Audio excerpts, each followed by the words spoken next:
Hello, viewers. Welcome to another edition of Football Discussion Daily. I'm CGO. It's great to be here again. This video will be released on June 16. Please endeavor to subscribe to our YouTube channel. Follow us on our social media platform, Facebook, TikTok, Instagram, and other platforms. Thank you very much. We really appreciate that. Today, we'll do a preview of games that will be played at the World Cup for March day 6. There are 4 games that will be played in Group I and also Group J.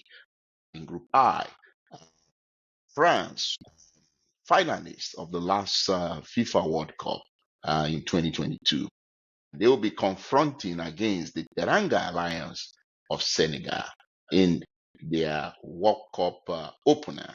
And then we'll be having Iraq playing against Norway in the second game for match day 6. The third game for match day 6 will have Argentina playing against Algeria. And then the last game for match day 6 is going to be the game between Austria and World Cup debutant Jordan. So that's what the fixture is going to look like today. We'll start by talking about the game between France. France will confront the Teranga Lions of Senegal. That game will be played at the New York, New Jersey Stadium, which is also called the MetLife Stadium. So it's going to be a very interesting game.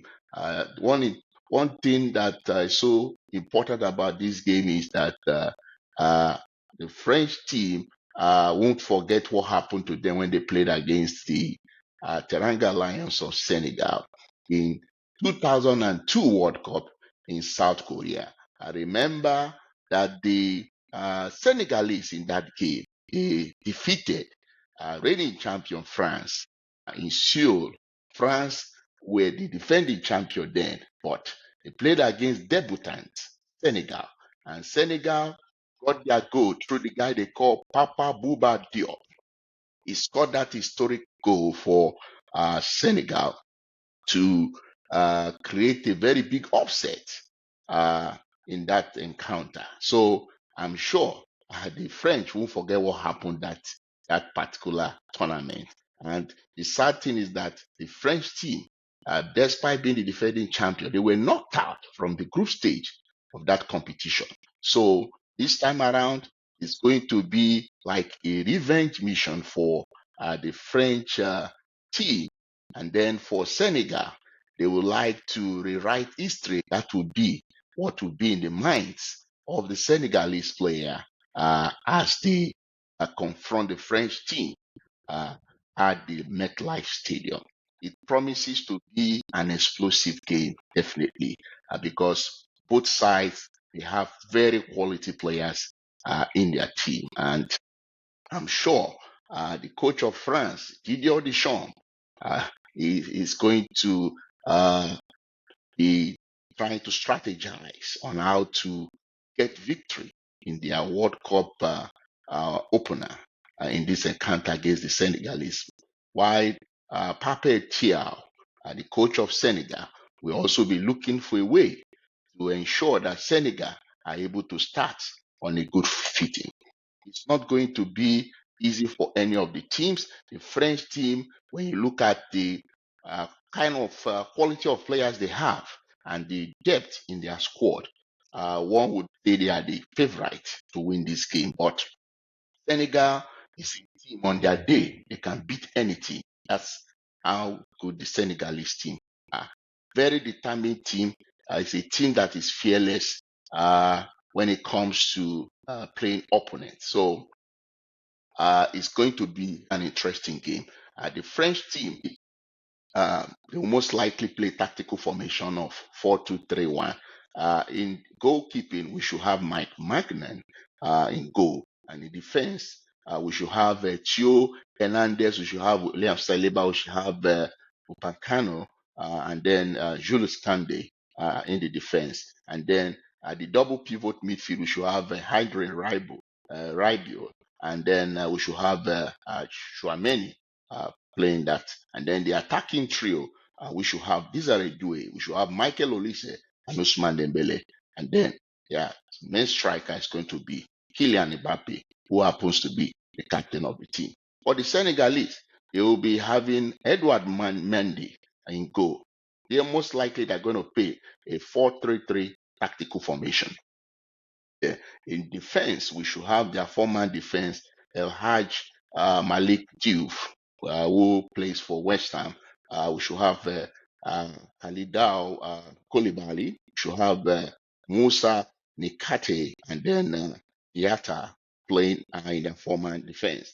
And then their midfield trio should be Lamin Kamara, Papa Due, and then Habib Diarra. And then their front three will be Sadio Mane, Nicholas Jackson, and Ilman Ndiaye. That's what the lineups would most likely be. But the coaches might decide to make some little changes from this predicted lineup. So it's not going to be an easy game for any of these two. And one of the challenge with the French team is that their defense has been a bit shaky because they've conceded goals in their last 5 international games. So it's something the Senegalese might take advantage of if care is not taken.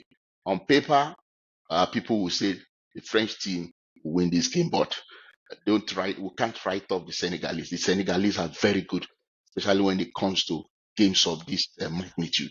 They know how to surprise people. And one thing with them is that they are very, very fast when it comes to their transition when they play. Such a team is one team one has to be very careful about. Their physicality is something one shouldn't take away, and they know how to press intensely, and then they strike rapidly. So the Senegalese, they stand a chance in this game. I can't write them off. They have a chance of getting a result in this match. So that's my own thought. For the game between Norway and Iraq, Norway, they are making a return to the World Cup since 1998. That was the last time they played at the World Cup. And now they have players like Erling Haaland, they have the likes of Martin Odegaard, they have a player like that's Sander Berg in their squad. So, and then you have Salod in this squad, the likes of Nusa. They are in this squad.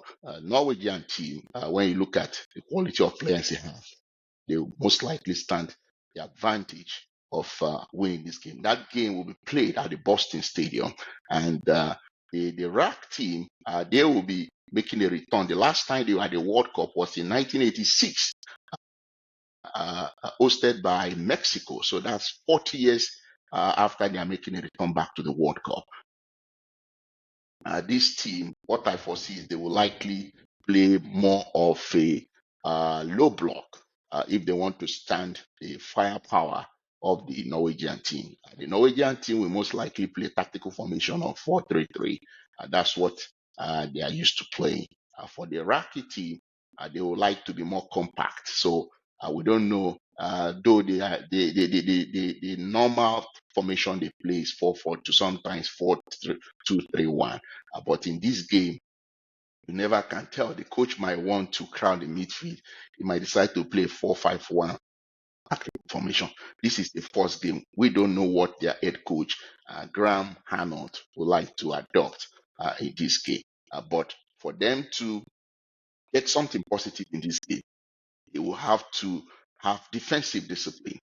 They will have to probably play kind of a low and compact block if they want to stand the Dutch, I mean the Norwegian team, because the Norwegian teams have players that can really be very creative. A player like Odegaard, Martin Odegaard is a very creative player. He knows how to explore spaces. So I feel that the Iraqi team would like to make sure they close down spaces so that they are not broken down when they play against the Norwegian team.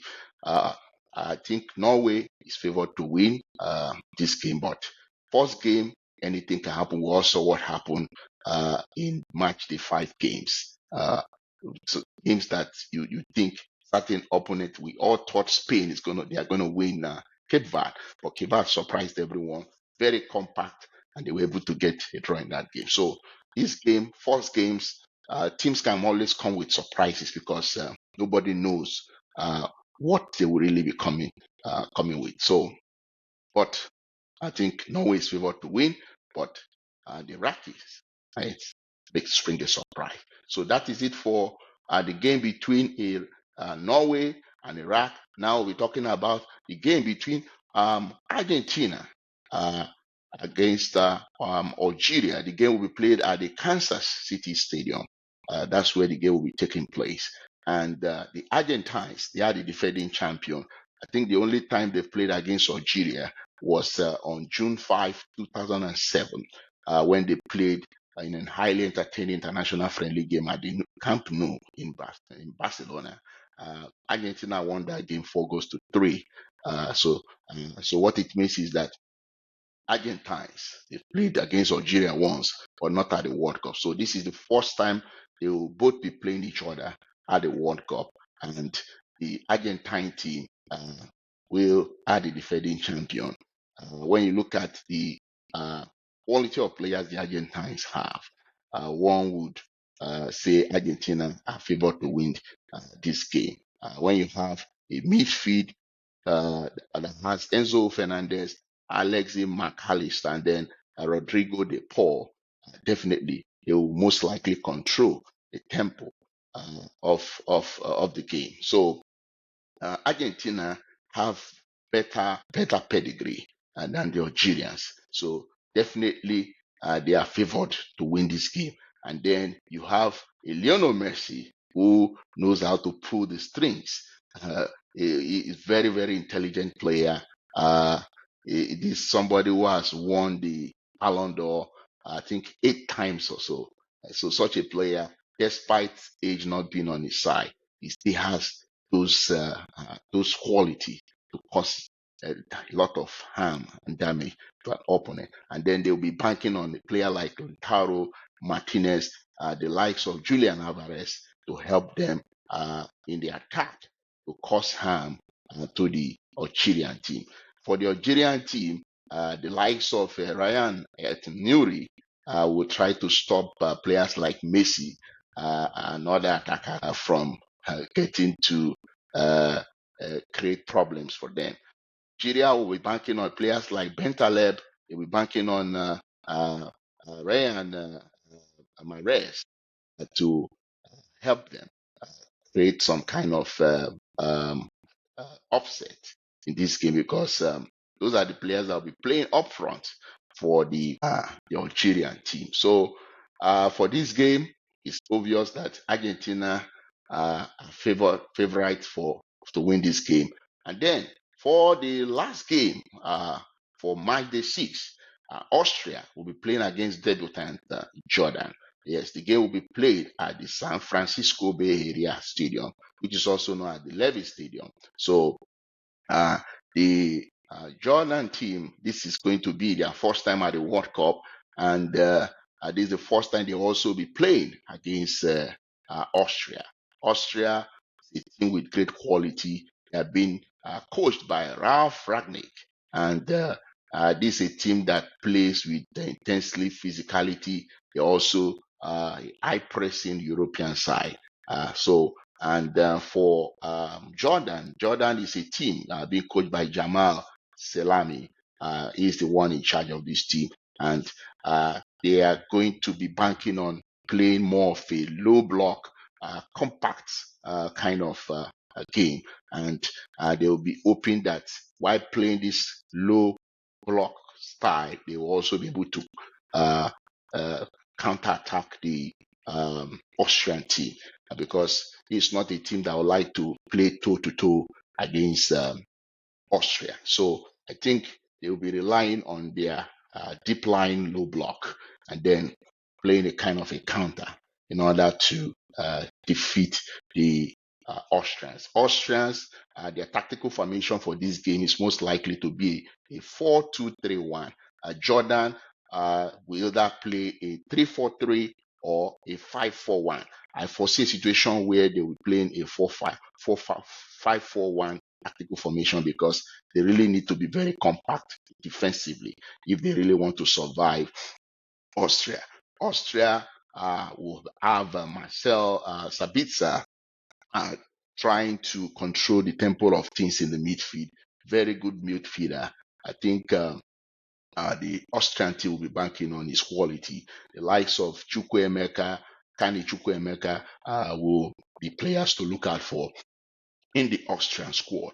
Marko Anatovic will be leading the line for the Austrian team in this game. And then for the Jordan team, we'll watch out for a player called Musa Kamari. This is a player that they will be banking on to help them. Ali Olwan is one of them for the Jordan team. And then we must not forget in the defense of Austria, David Alaba. He will be the one to coordinate things in the defense for the Austrian team. This is a game that Austria expected to win, but in football, especially first game of the World Cup, don't know what the opponent's tactics would be. So we can't write off Jordan, but Austria, they are really favored to win this game. So I think that's all for today. Please give us your prediction, what you think about all the 4 games that will be played in match day 6. Please share your thoughts and also help us to share our videos. Thank you very much for watching and take good care.